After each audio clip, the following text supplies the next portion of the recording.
আজকে আমি আলোচনা করব যে মোডাল অক্সিলিয়ারি ভার্বের ন্যারেশন চেঞ্জ কিভাবে করতে হয়। মানে রিপোর্টেড ক্লজের ভেতরে যদি মোডাল অক্সিলিয়ারি ভার্ব থাকে তাহলে সেটা চেঞ্জ আমি কিভাবে করব, এই বিষয়গুলো নিয়ে আজকে আমি আলোচনা করব।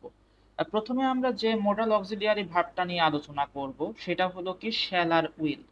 মনে করো যে একটা ডিরেক্ট স্পিচের সেন্টেন্স দেওয়া আছে যে he said I shall or will do the work. মনে করো এরকম একটা সেন্টেন্স দেওয়া আছে ডিরেক্ট স্পিচের, তাহলে আমরা এটাকে কিভাবে চেঞ্জ করব? এটাকে আমাকে বাকি সব নিয়মে সেম নিয়মে চেঞ্জ করতে হবে। কিভাবে? প্রথমে আমরা হি লিখলাম, তারপরে আমরা সেড সেডই থাকবে। যেহেতু সেডের পরে কোনো লিসেনার নেই সেজন্য সেড সেডই থাকবে। আর যেহেতু রিপোর্টেড ক্লজের ভেতরে অ্যাসার্টিভ সেন্টেন্স আছে, আমরা যেহেতু অ্যাসার্টিভ সেন্টেন্সের ন্যারেশন চেঞ্জ কিন্তু শিখছি, সেজন্য সেড সেডই থাকলো। কোটেশন মার্কস আর কমা উঠে গিয়ে কি হবে? দ্যাট হবে। তারপর আমাকে প্রথমে কি চেঞ্জ করতে হবে? পার্সন চেঞ্জ করতে হবে। এখানে আই হলো কি ফার্স্ট পার্সন, তাহলে স্পিকারকে গিয়ে ধরবে হি হবে। এটা আমরা দেখলাম। এখন আমাদের হলো কি ভার্ব চেঞ্জ করতে হবে। এখন আমাকে আগে দেখতে হবে যে রিপোর্টিং ভার্বটা কি পাস্ট টেন্সে আছে। যদি রিপোর্টিং ভার্বটা পাস্ট টেন্সে থাকে তাহলে শুধুমাত্র রিপোর্টেড ক্লজে ভার্ব কিন্তু চেঞ্জ হবে। এখন এখানে শ্যাল বা উইল আছে, মোডাল অক্সিলিয়ারি ভার্ব আছে। এখন রিপোর্টেড ক্লজের ভেতরে যদি মোডাল অক্সিলিয়ারি ভার্ব শ্যাল বা উইল থাকে তাহলে সেটা পরিবর্তিত হয়ে উডে পরিণত হয়। এটা মাথায় কিন্তু রাখতে হবে যে রিপোর্টেড ক্লজের ভেতরে যদি শ্যাল আর উইল থাকে তাহলে সেটা উডে পরিণত হতে হবে। শর্ত হলো কি রিপোর্টিং ভার্বটা কিন্তু পাস্ট টেন্সে থাকতে হবে। রিপোর্টিং ভার্বটা যদি এখানে প্রেজেন্ট টেন্সে থাকতো তাহলে শ্যাল উইলই থাকতো। যেহেতু পাস্ট টেন্সে আছে অবশ্যই পরিবর্তিত হবে। এই যে শ্যাল বা উইল পরিবর্তিত হয়ে উডে পরিণত হলো। তারপর যে ভার্বগুলো থাকবে সেগুলো অপরিবর্তিত থাকবে। ডু আছে, ডু অপরিবর্তিত থাকলো। দা ওয়ার্ক, এখানে তো পার্সন চেঞ্জ হবে না, থার্ড পার্সনে আছে দা ওয়ার্ক। এটা করে দিলাম আমরা। লাস্টে অবশ্যই ফুল স্টপ কিন্তু বসবে। এটা আমরা দেখলাম। এখন এখানে রিপোর্টেড ক্লজের ভেতরে যদি উড থাকে তাহলে কি হবে? উড উডই থাকবে। মানে শ্যাল উইল থাকলে উডে পরিণত হয়, কিন্তু উড থাকলে উডই থাকবে, আনচেঞ্জড অবস্থায় থাকবে। এটা কিন্তু এখানে কিন্তু বলা হচ্ছে কিন্তু। এখন এখানে আমরা ক্যানের বিষয়টা দেখবো যে ক্যান থাকলে কিভাবে পরিবর্তিত হবে। এখন এখানে বলা হচ্ছে he said you can sit here. মনে করো এটা আমি একটা সেন্টেন্স বললাম ডিরেক্ট স্পিচের, এটাকে তুমি কিভাবে চেঞ্জ করবে? হি থাকবে, সেড সেডই থাকবে, তারপর দ্যাট হবে। তারপর এখানে ইউ আছে, ইউ সেকেন্ড পার্সন কাকে দিয়ে গিয়ে ধরবে? লিসেনারকে গিয়ে ধরবে। এখানে কিন্তু লিসেনার নেই, আমাকে লিসেনার মনে মনে কল্পনা করে নিতে হবে।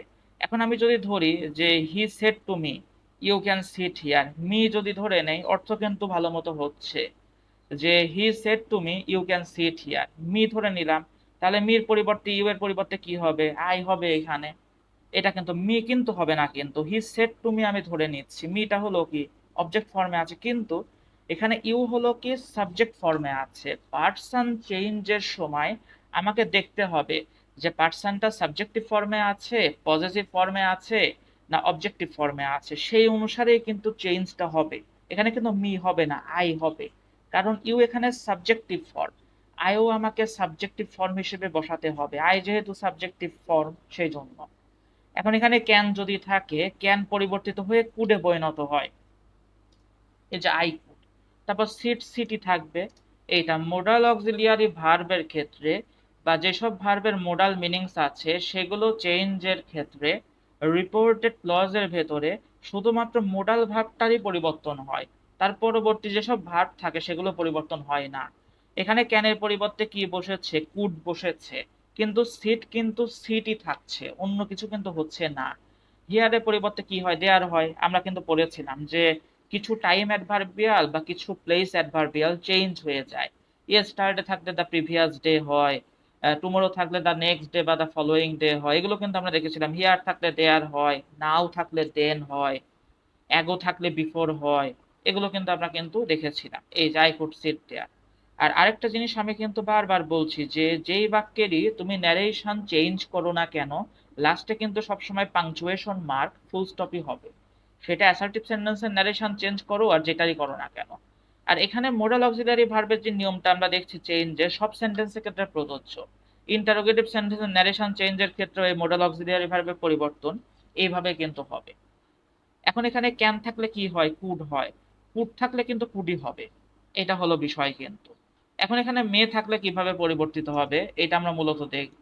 এখন এখানে বলা হচ্ছে I said they may help me, এটা মূলত এখানে বলা হচ্ছে I said they may help me. আমরা শ্যাল উইলের ব্যবহার দেখলাম, ক্যানের ব্যবহার দেখলাম, এখন আমরা মের ব্যবহারটা দেখব।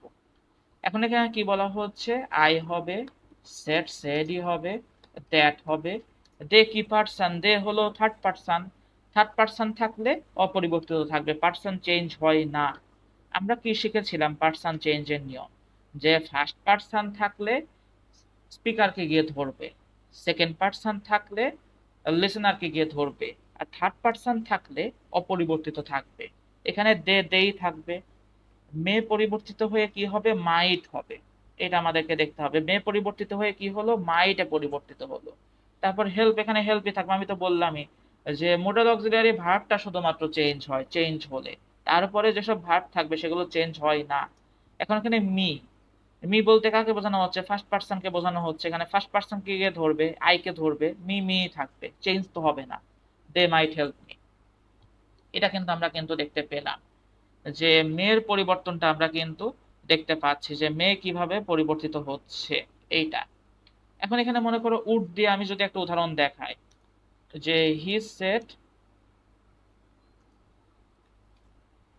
I would visit her regularly. মনে করো এটা যদি আমি বলি অতীতের নিয়মিত অভ্যাস বোঝাচ্ছে। আমরা কি জানি যে উড মোডাল অক্সিলিয়ারি ভার্বটা অতীতের নিয়মিত অভ্যাস বোঝাতে ব্যবহার করা হয়। এখানে হি হি থাকবে, সেড স্যাডই থাকবে, তারপর দ্যাট হবে, আয়ের পরিবর্তে কি হবে, হি হবে। আমি কি বলেছিলাম যে শ্যাল উইল থাকলে উডে পরিবর্তিত হয়, কিন্তু উড থাকলে উডই থাকে। হি উড ভিজিট, ভিজিটই হলো, হার যেহেতু থার্ড পার্সন অপরিবর্তিত থাকবে, রেগুলারলি, রেগুলারলি কোনো তো চেঞ্জ হয় না। এইটা হয়ে গেল, উড থাকলে উডই থাকলো। এটা কিন্তু আমরা কিন্তু দেখতে পেলাম বিষয়টা এইটা। এখন ইউজ টু যদি থাকে তাহলে সেটা কিভাবে চেঞ্জ করব। মনে করো আমি যদি বলি যে I said to him, I said to him I use to smoke, এটা আমি মনে করো বললাম যে I said to him I use to smoke, এটাকে আমি কিভাবে চেঞ্জ করব। এটা কিন্তু আমাদেরকে কিন্তু দেখতে হবে যে এটা কিভাবে আমাদের চেঞ্জ করতে হবে। এখানে ইউজ টুটা হলো কি, সেমি মোডাল ভার্ব, আমরা জানি যে সেমি মোডাল ভার্বের মধ্যে ইউজ টু পড়ে। এইটা আমার মোডাল অক্সিলারি ভার্বের আলোচনা আছে, ওখানে দেখে নিতে পারো, ইউজ টু নিয়ে আমি আলোচনা করেছিলাম। এখানে মনে করো সেড আছে, সেডের পরে লিসেনার আছে, সেজন্য টু এসেছে, সেড টু, সেড টুর পরিবর্তে কি হবে, টোল্ড হবে, যেহেতু পাস্ট টেন্সে আছে সেড। তারপর হিম হিমি হবে, তারপর এখানে দ্যাট হবে। আই কি, আই হলো ফার্স্ট পার্সন, আই কে গিয়ে তো ধরবে, স্পিকারকে গিয়ে ধরবে, আই আই থাকবে। ইউজ টু, এটা হলো কি semi modal verb, use to থাকলে অপরিবর্তিত থাকে, ইউজ টু থাকে, চেঞ্জ হয় না। আই ইউজ টু স্মোক, ওই যে বললাম যে মোডাল ভার্বের পরে যত অন্যান্য ভার্ব থাকবে আনচেঞ্জড অবস্থায় থাকবে, এই যে ইউজ টু স্মোক। এটা কিন্তু আমরা কিন্তু দেখলাম ইউজ টুর যে বিষয়টা সেটা আমরা দেখলাম। এখন মনে করো মাইটের ব্যবহার যদি দেখতে চাও, মনে করো বললাম she said it mite rain today, এটা মনে করো বলা হলো ইট মাইট রেইন টুডে, এটাকে কিভাবে চেঞ্জ করব। এখন এখানে বলা হচ্ছে যে শি হলো, সেড হলো, তারপর দ্যাট হলো, দ্যাট বসাবো, তারপর ইট ইটই থাকবে থার্ড পার্সন যেহেতু, মাইটের পরিবর্তে মাইটই হবে, মেয়ের পরিবর্তে মাইট হয়, মাইটের পরিবর্তে মাইটই হয়, চেঞ্জ হয় না। ইট মাইট রেইন দ্যাট ডে, এটা টুডে থাকলে কি হয়, দ্যাট ডে হয় কিন্তু। এটা কিন্তু আমরা কিন্তু দেখছি যে মাইট থাকলে কি হলো, মাইটই কিন্তু থাকতো এইটা। আবার মনে করো যে কুড থাকলে কুডই থাকে। একটা উদাহরণ আমরা দেখি যে he said I could not solve the problem, মনে করে এটা আছে, হি said I could not solve the problem, এটা আমি কিভাবে চেঞ্জ করব।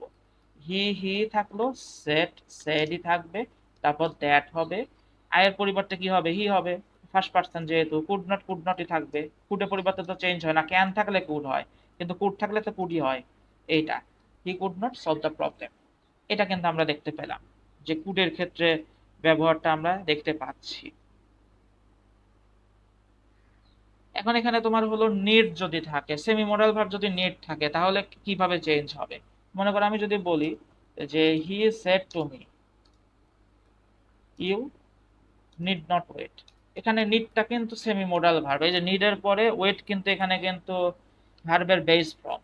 এটা কিন্তু আমরা দেখছি কিভাবে চেঞ্জ হবে, আনচেঞ্জ থাকবে নিড, নিডের পরিবর্তেও চেঞ্জ হয় না যদি নিড মোডাল ভার্ব হিসেবে থাকে, এটা কিন্তু মাথায় রাখতে হবে। এই যে নিড কিন্তু এখানে প্রিন্সিপাল ভার্ব কিন্তু না, এখানে নিড কিন্তু এখানে কিন্তু modal verb, semi modal verb.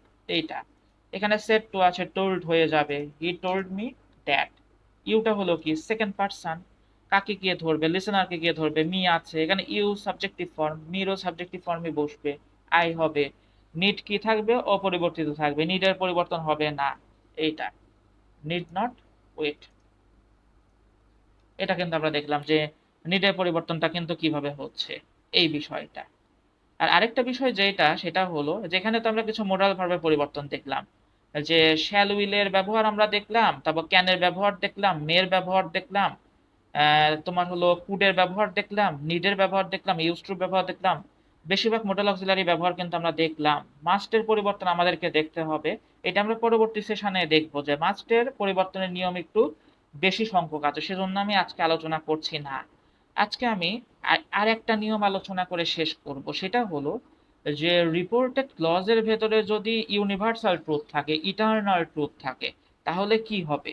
For example আমি যদি বলি যে he shed the earth moves round the sun, মনে করো এটা যদি বলা হয়, তো এটা কিভাবে চেঞ্জ হবে? রিপোর্টেড ক্লজের ভেতরে চিরন্তন সত্য বাক্য আছে, অপরিবর্তিত থাকবে, রিপোর্টেড ক্লজে অপরিবর্তিত থাকবে। He said that the earth moves round the sun, এটাই থাকবে, কিন্তু আনচেঞ্জড অবস্থায় থাকবে রিপোর্টেড ক্লজটা। এটা কিন্তু আমরা দেখলাম। আবার মনে করো যদি এটা যদি আমি বলি they said all that glitters is not gold, এটা মনে করো আমি বললাম চিরন্তন সত্য বাক্য, চেঞ্জ কিন্তু হবে না, রিপোর্টেড ক্লজ। এই যে they said that all that glitters is not gold, এটা কিন্তু বিষয়টা, is not gold, all that glitters is not gold, চিরন্তন সত্য বাক্য কিন্তু ইউনিভার্সাল ট্রুথ এইটা। কিন্তু এখানে এই যে অল, এ কিন্তু বড় হাতের থাকছে না, যেহেতু বাক্যের মধ্যেখানে বসছে কিন্তু ছোট হাতের হয়ে যাচ্ছে। মানে পাংচুয়েশন মার্কের দিকে খেয়াল রাখতে হবে, মানে ক্যাপিটালাইজেশনের বিষয়গুলো এগুলো কিন্তু খেয়াল রাখতে হবে কিন্তু। এই হলো চিরন্তন সত্য বাক্যের নিয়ম, চেঞ্জ ন্যারেশনের ক্ষেত্রে রিপোর্টেড ক্লজের ভেতরে। তাহলে আজকে আমরা কি কি শিখলাম? যে কিছু মোডাল অক্সিলিয়ারি ভার্বের আমরা পরিবর্তন শিখলাম রিপোর্টেড ক্লজের ভেতরে, শ্যাল, উইল, উড, তারপর can, could, may, might, use to, এগুলো কিন্তু আমরা শিখলাম, নিড, এগুলোর ব্যবহার আমরা শিখলাম। এইটা আর শুড থাকলে কি হবে? শুডই হবে। মনে করো যে আমি যদি বলি যে he said I should do the work, মনে করো এটা আমি বললাম, শুডের কোনো পরিবর্তন কিন্তু হবে না, এটা মাথায় রাখবে। এটা দিয়ে শেষ করব আজকে, যে হি সেডই থাকলো, তারপর দ্যাট হবে, এর পরিবর্তে কি হবে? হি হবে, শুড অপরিবর্তিত থাকবে, he should do the work.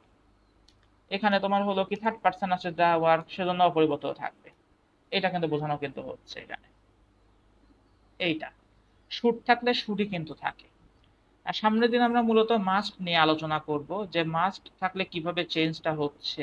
কিছু বৈশিষ্ট্য আছে মাস্টের ক্ষেত্রে, মাস্ট যেহেতু বিভিন্ন অর্থে ব্যবহার করা হয়, অর্থ অনুসারে মূলত তোমার চেঞ্জটা হবে কি হবে না সেটা আমরা পরবর্তী দিন সেশনে দেখব। আমার চ্যানেলকে অবশ্যই তোমরা সাবস্ক্রাইব করো, আরো বেশি বেশি ইন্টারেস্টিং ভিডিও পেতে অবশ্যই আমার চ্যানেলে তোমরা কমেন্ট করো এবং লাইক করো। অবশ্যই চ্যানেলটা সাবস্ক্রাইব করে দিও এবং বেল আইকনটাতে প্রেস করে দিও।